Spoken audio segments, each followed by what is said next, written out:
It is week 7 of the Sub-3 in Philly marathon training block.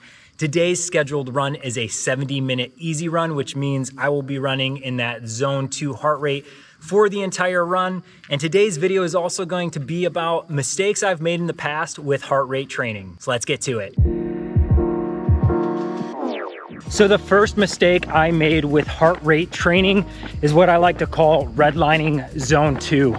And what I mean by redlining zone 2 is that you're basically trying to hit the top end of your zone 2 for every single easy run. I did this a lot when I first started heart rate training, and that was primarily because I was still so stuck on my paces for my easy run that I wanted to make sure I was going as fast as possible within my zone 2 for every single run, which meant I was always trying to hit that top end. So for me, my zone 2 is a 128 to 147 based on my Garmin zones, and I was always trying to hit that 147 with each easy run. Now there's two real problems with trying to always redline your zone 2. The first problem being, I don't know what my true zone 2 is. Like I said, my zone 2 is based on both my Garmin and Polar heart rate data, and then my Garmin zones. But I've never actually gone into a lab and done the true heart rate testing to figure out my zones. So for all I know, 147 could actually be low zone 3 for me, which means if I'm always redlining my zone 2, I may actually just be doing zone 3 running and missing the mark altogether. The second problem or mistake with redlining your zone 2 is just simply that heart rate based training, specifically for easy runs, isn't about how fast you can run your easy runs, but running them controlled and slow. So making sure your effort is somewhere in between. You're looking at building that aerobic endurance. So really focusing on slowing your runs down and not making that mistake of just trying to do all your zone 2 runs as fast as possible will help you become a better runner as you build that overall aerobic endurance. And eventually, the longer you do zone 2, the faster you'll get. Just hit mile 1, 8:19 minute mile split, 145 heart rate. So the second mistake I have made with heart rate based training was not avoiding things that I knew would elevate my heart rate, especially early on with zone 2 focused easy runs. So what I mean by that is there was a specific incident early on in my heart rate training where I wanted to run this hill that's in my local area. It's about 600 to 800 meters long, and it's got a decent incline, like it's pretty steep. And I thought, man, I could do that. I'll just slow my pace down a little bit. It'll be no big deal. I'll stay in zone 2. Like a quarter of the way up the hill, my heart rate was already in like the high 150s, low 160s. And by the time I got to the top of the hill, my heart rate was in the high 170s. And the biggest problem was once I got to the top of the hill and then kind of went back down, my heart rate was never able to actually get back down into zone 2. No matter what I did, I could not get my heart rate back below like mid 150s. And I basically sabotaged my entire workout or that easy run by trying to hit some hill that I could have easily avoided.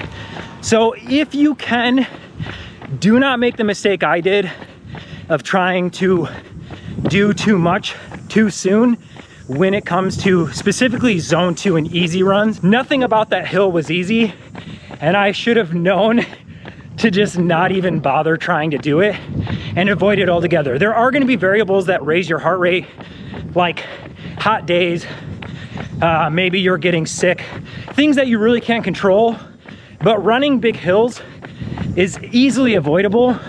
So just don't make that mistake, especially early on with your heart rate training.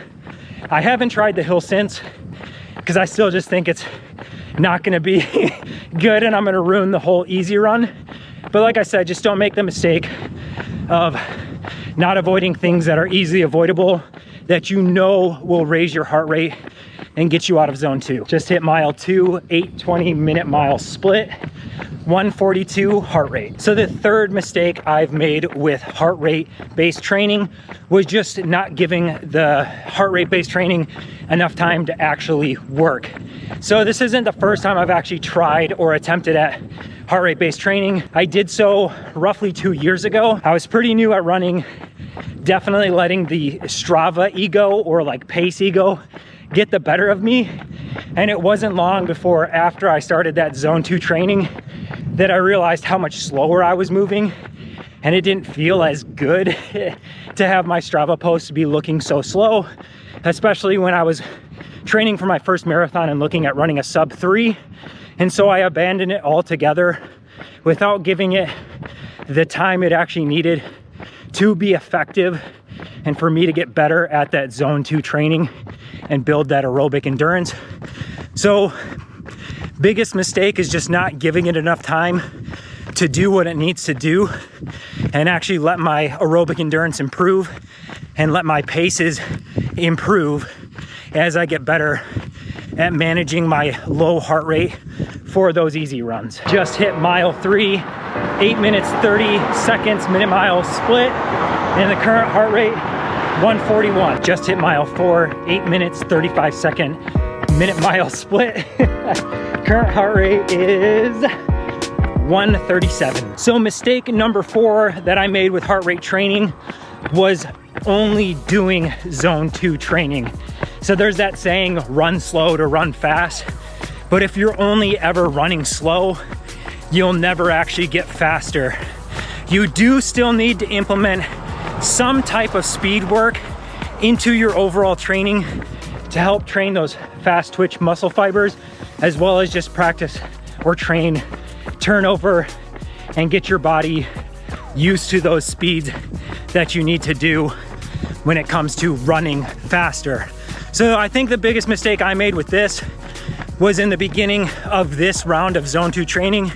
I only did slow, easy runs, like 50 to 60 minutes, but then I expected to go and just smash my PR in the 5K with absolutely no speed work involved with my training. And yes, I did finally break that PR, but that 5K was extremely hard from the first second of that race all the way until I barely broke my PR. So when you hear that concept or saying of run slow to run fast, what that really means, or what the concept embodies, is the idea that most runners are doing their easy runs way too fast. And so zone 2 training for your easy runs helps you slow it down so that you can do your easy runs actually easy. And then when you go to do your speed work, you're actually ready and prepared to do your speed work hard, hit your splits correctly, and not just basically overtrain, burn out, and potentially injure yourself. So making the mistake of running in zone 2 only for just ever is definitely a mistake I made in hopes of running slow to run fast. But unfortunately, you still have to do some type of speed work to actually help you get faster.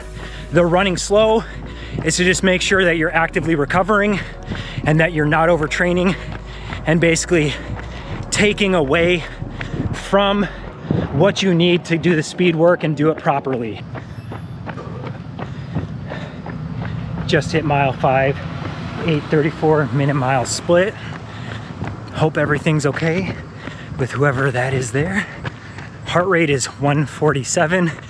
I am going up this slight hill, which is gonna slow me down and still get my heart rate kind of up there, unfortunately. So the 5th mistake I made with heart rate based training was just not using the best heart rate gear possible or equipment, such as a heart rate strap or like an armband, to actually monitor or track my heart rate with each run. So wrist-based heart rate monitors are already inaccurate for quite a few reasons. And I actually didn't know for quite a long time, but tattoos like mine actually can affect the readout of the optical sensor to make it even more ineffective. So for the longest time, I would look at my heart rate based on my easy run paces and be like, man, I'm killing it. I'm running like a 130 heart rate average for like a 7-minute mile. I'm just an elite athlete. But little did I know, I just wasn't tracking my heart rate really well with my wrist-based heart rate monitor. And so if you're going to invest the time and effort into doing zone 2 training, just make sure you're using the best piece of gear possible to track that heart rate, so that you're not sabotaging your zone 2 easy runs or just your zone runs in general by not tracking your heart rate properly. And then also just making sure that, like I said, your training is as effective as possible to make you a better runner. It's a bummer if you invest all this time and effort only to find out you're not improving, primarily because you're not using the proper gear to track your heart rate as accurately as possible, so that you can make those adjustments to become a better runner, build that aerobic endurance, and eventually, like I said, just get faster with your zone 2 or learn how to control your heart rate better. So don't make the mistake I did. Just buy the right gear. It's that simple. Just hit mile 6, 9 minutes, 11 seconds, minute mile split. Current heart rate, 137. I always get stopped or caught at this stoplight, which is never good. It helps my heart rate go down, but it just makes my run a lot longer. Just hit mile 7, 8 minute, 32 second minute mile split. Current heart rate, 130. Just hit mile 8, 8:51 minute mile split. Current heart rate is 140. Just finished the 70-minute easy run. Currently loading. It looks like I did 8.12 miles over the 70 minutes at an 8:37 minute mile average. All in all, that was a good easy run. I did incorporate some like smaller rolling hills in the middle there, because Philly looks like the elevation may have some small rollers from like mile 8 to mile 14. So even though I am doing an easy run, I do still want to start training that, or adding that, incorporating it into my training. So added some small rollers. Like I said, nothing crazy like that hill I talked about for mistake 2, just really small hills, and just getting my body used to managing my heart rate on those small rollers. So like I said, good workout, and on to the next one.